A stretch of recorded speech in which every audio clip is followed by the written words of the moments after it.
So இப்போ நானே try பண்ண போகிறேன். இங்கே பாருங்கள், நம்ம அங்கே எடுக்க போகிறேங்க. ஸோ லெட்ஸ் கோ டு இப்படி பொசிஷன் எடுத்துக்கலாம். பொசிஷன் எடுத்துகிட்டு அப்படி விட போகிறேங்க.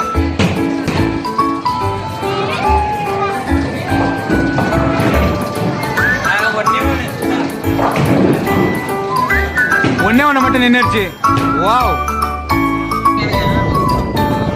So next adventure right now this is dumbbell hole. Okay, so okay, so இப்போ நான் எங்கே இருக்கிறேன்னு உங்களுக்கு தெரியுதா? செம்ம அட்வென்ச்சராக இருந்தது இது.